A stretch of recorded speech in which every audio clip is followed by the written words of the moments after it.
Our guest today is Robin Dolbin, the director of the Luhrs Performing Arts Center at Shippensburg University in Shippensburg, Pennsylvania. Welcome, Robin. Thank you, Steve. Appreciate being requested to meet with you today. Well, thank you for making the time. I know that you have a unique background for someone in the presenting field. Very, very unique background prior to being involved in the performing arts. And was that something you went to school for? I did attend a fine arts school and then ended up actually in textile arts in the fashion end of things for my early career. So how did you transition from that into what you're doing now? I had an opportunity to move back to Pennsylvania in 2000, and at that time, I was able to reassess what my next phase would be of my career.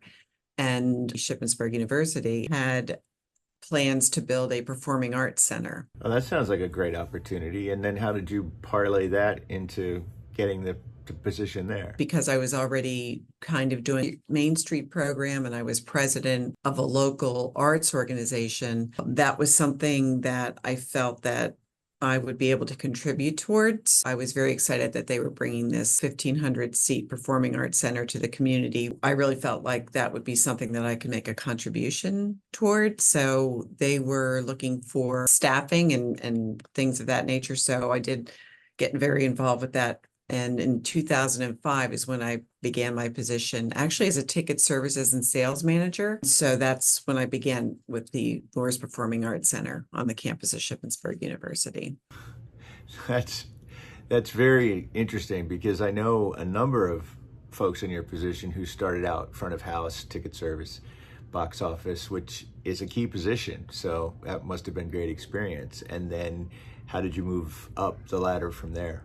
I did that position for a number of years, which was very rewarding and educational. And was it your goal to move into the position you're in now? That was kind of in the back of my mind from the beginning to transition into that position. And knowing you wanted that position, what did you do to kind of prepare for that opportunity? I definitely did things all along the way, from networking and attending conferences and educational things through International Association of Venue Managers, APAP, Association of Performing Arts Professionals, joining PA presenters, joining a number of different associations so that I would understand the industry better and be able to make that transition as seamlessly as possible. But that definitely was my ultimate goal. So you had a background in business in the textile industry. Did that inform your work once you made the transition? It did, because I think the whole idea of it's a market, it's an industry, and there are buyers and sellers. You're dealing with the end goal of who are you serving, to even in the design of things, who is that end user? What are they looking for?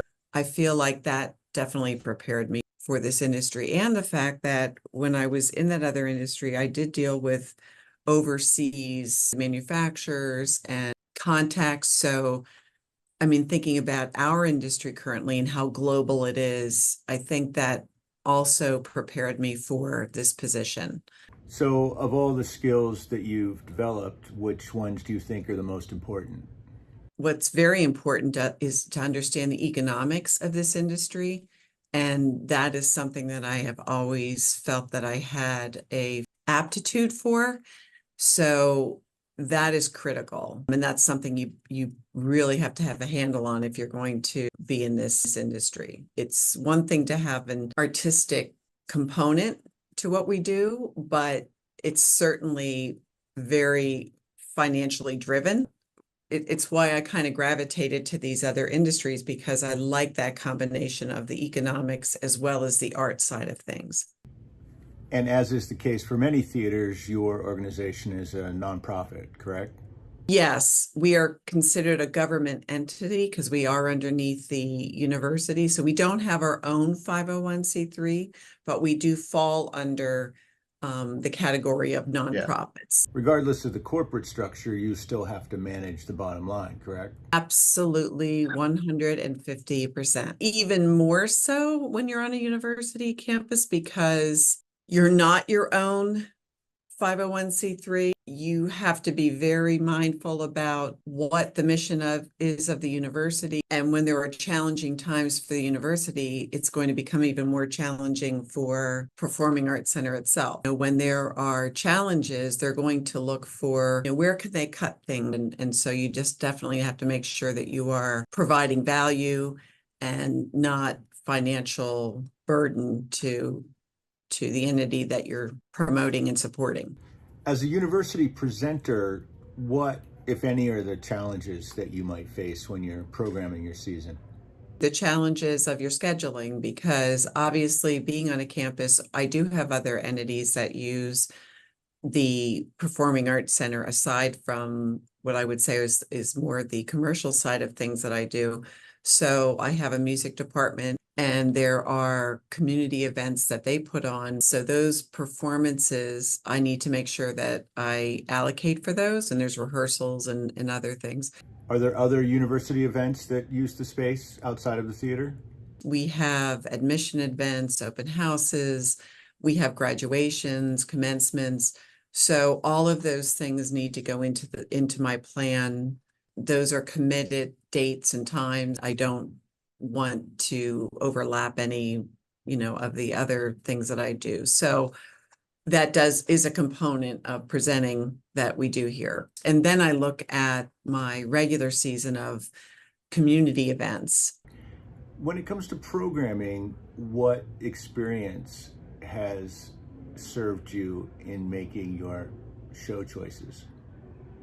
I would say that fortunately, because I was in that other position of ticket services and sales manager, and being in a rural community, I learned from the financial side what things resonated with the community here, and what things did not do well here. What are some of the other things you have to think about when you're programming your season that we might not be aware of? You also want the performer to have a good experience. You do not want them coming into a 1,500 seat room and having 100 people in that space. It doesn't look good for us and it doesn't feel good for the performer. That's something that I feel like I've learned over the years and have a fairly good grasp of. And so that's why if an agent comes to me and has something that maybe it's doing wonderful in some other area, but I just know that that is not something that's going to do well here. But also I, work with them when they do know that, yes, this is a place that has proven that this particular type of show does do well. Are there any genres that you find do resonate with your audience? Yes. So here, country, classic rock, comedians, Broadway, children's shows, cirque type shows, obviously holiday shows. Even though we have our standard things, we do try to do some other types of programming that will again lead to those new audiences. How do you approach budgeting for artist fees?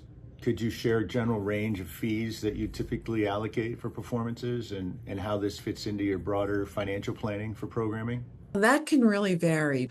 I mean, that can literally be as low as 500. Then, we can be up to 100,000 if it's, I would say, of the celebrity level and following that might, be at that amount. So that's the extreme range that we actually have in the programming. You have a 1,500 seat venue, and when you're looking for acts, in addition to speaking with your colleagues or being pitched by artists and agents and managers, attending tour booking conferences is a big part of what we do, relationship building, education, and seeing what acts are out there.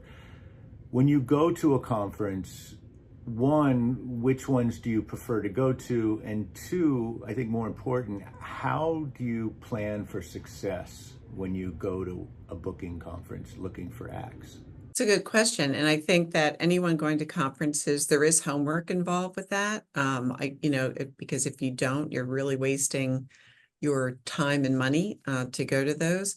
So APAP was one that I know that some of the previous directors had been attending, and I had been familiar with that one. I did also learn about IEBA, which is International Entertainment Buying. So I did actually attend that for the first time, and that was in Nashville as opposed to New York, which is where APAP is. And APAP's a January show where IEBA is more like October. And I am leaning a little more toward IEBA. That particular conference is better timing for me. When I'm booking shows, I really need to know as soon as possible in the fall what particular acts might be coming for the following fall. So you're really working at least a year out. January gets late for me, especially because if I'm doing announcing for that coming fall, there's brochures, marketing, all of that information. And it takes a long time between the time you start to consider shows till you then make, have contact with the agent and make offers, and then till the management reviews it and gets back and they put together routing. This can be 3 months before you know it. For me, the earlier that I can start to get an idea of who's going to be out and touring or what shows are going to be available, say that I'm going to do 40 shows, it's nice to have at least 50% of that projected out before even attending APAP. And with IEBA, just the format of it, the agents themselves having rooms that you go into versus just the trade floor, it's just a different format, and it's the timing being the most important to me. Robin, that's so helpful. I think anytime we can get insight in how a presenter does the work they do, what you do, and getting to learn more about you and your history is always invaluable to me and hopefully to our listeners. So thank you for sharing that.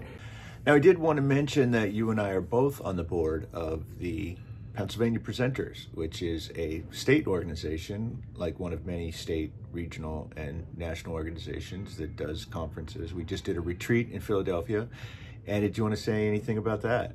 Yes, thank you for mentioning that. It's really important to make sure that you're out there and connecting with your fellow colleagues. It's just a great source of networking. You really need that in this industry. You really need to be connected to both agents and presenters. So it's very important. Make sure that you're doing that in whatever ways you can. So whether it's state level, across the country, internationally, whatever way you can have those associations, it's really important.